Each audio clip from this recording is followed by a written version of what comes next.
নবীজি বলেছিলেন যে আমার আর কিয়ামতের মাঝখানে এতটুকু দূরত্ব বাকি আছে।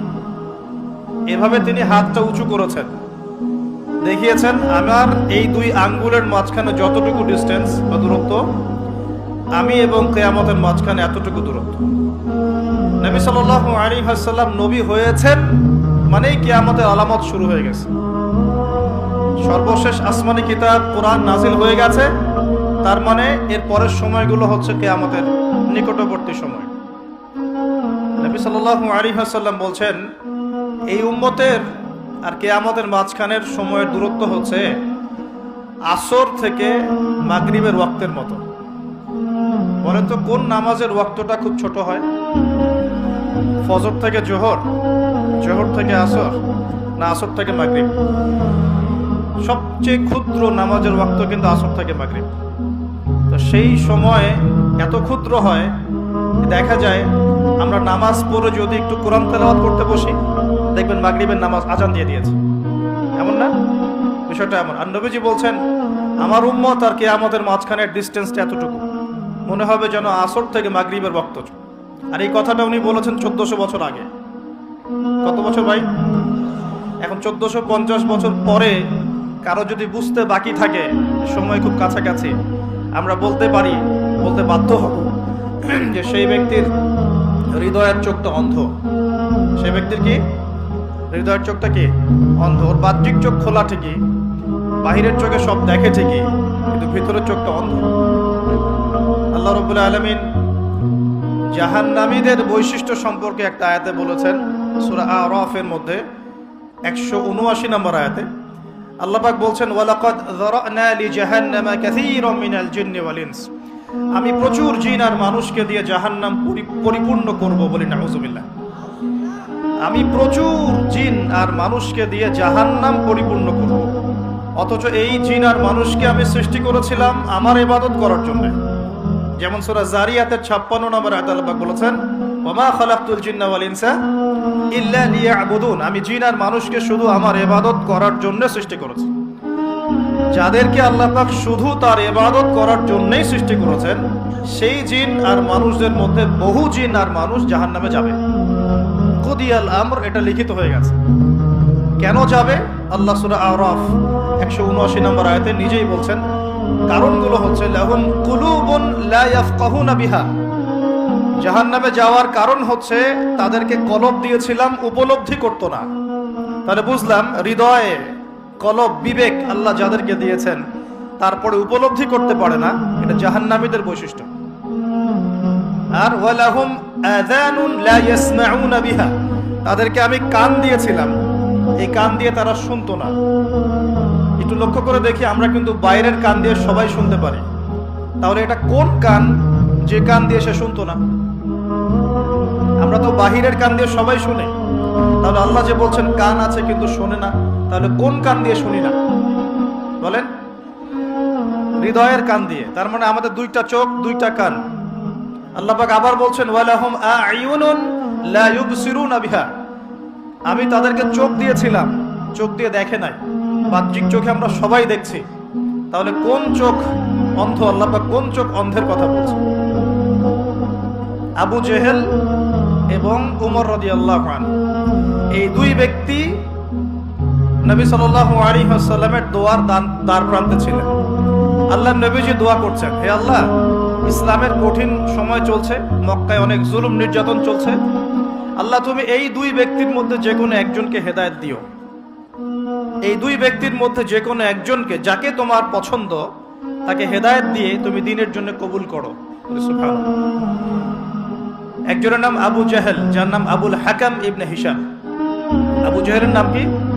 আবুল হাকাম ইবনে হিশাম, মানে আবু জাহেলের নাম কিন্তু আবুল হাকাম, জ্ঞানের পিতা, কিন্তু আমরা বলছি আবু জাহেল মানে অজ্ঞতার পিতা। কেন?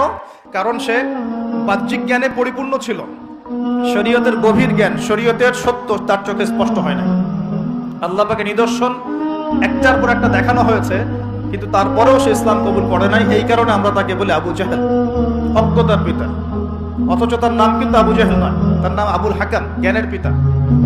আমাদের সমাজে এমন অনেক বড় বড় বুদ্ধিজীবী আছে না, বাহিরের বস্তুবাদী জ্ঞানে পরিপূর্ণ, শরীয়তের জ্ঞানের অজ্ঞ, মিসকিন।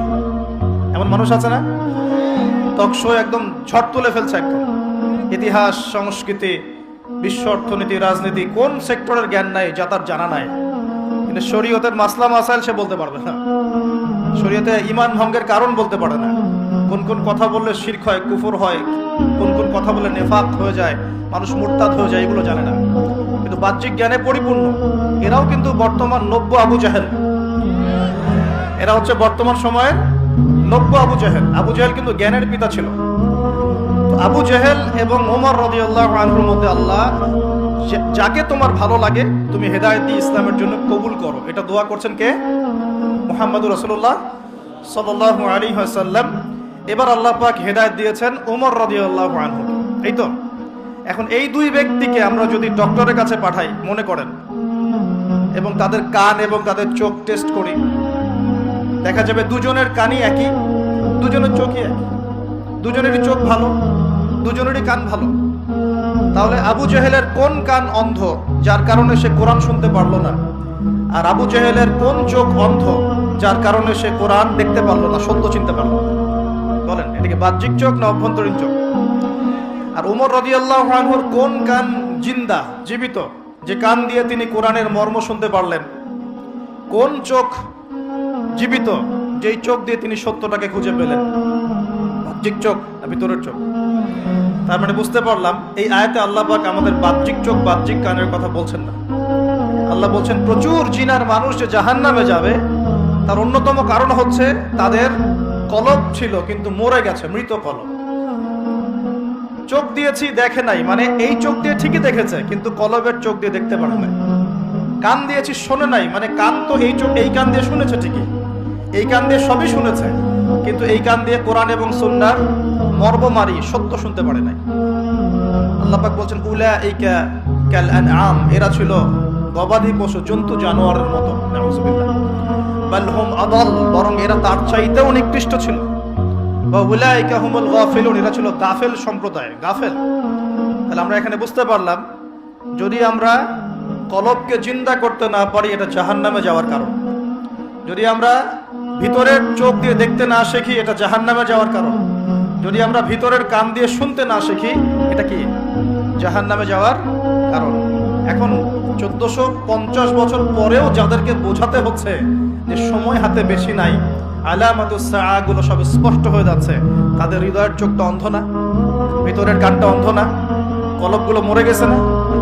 আমি আপনাদেরকে কিছু দৃষ্টান্ত দেখাচ্ছি, যে দৃষ্টান্তগুলো আমাদের ঢাকা শহরের সাথেও মিলে যাবে। বড় বড় সব শহরের সাথে তো মিলে যাবেই। আমরা যে সমাজে বাস করি, বাংলাদেশ, ঢাকা শহর, আমরা ঢাকার বাসিন্দা, আমাদের সাথে আরো জাজল্যমান ভাবে মিলে যাবে। এটা শুধু একটা শহরের গল্প নয়, বরং এটা হচ্ছে পুরো বিশ্বের সমস্ত বস্তুবাদী শহরের গল্প। পুরো বিশ্বের যত বস্তুবাদী শহর আছে সবারই গল্প এখন সেম। কারণ পুরো বিশ্বটা এখন হচ্ছে একটা গ্লোবাল ভিলেজ, মানে বিশ্বায়নের যুগ চলছে। এক জায়গায় ঢিল দিলে তরঙ্গ সারা বিশ্বে ছড়িয়ে পড়ে না? তো পুরো বিশ্বের গল্পই এটা, আর স্পেশালি আমাদের ঢাকা শহরেরও গল্প এটা, আমরা যেখানে বসবাস করছি। কোরআন এবং হাদিসের ভাঙাচুরা এলেম কালাম দিয়ে মনে হচ্ছে এখন পর্যন্ত যে আমাদের উপরে আল্লাহ পাকের গজবটা আসে নাই, এটাই হচ্ছে আল্লাহর রহমত।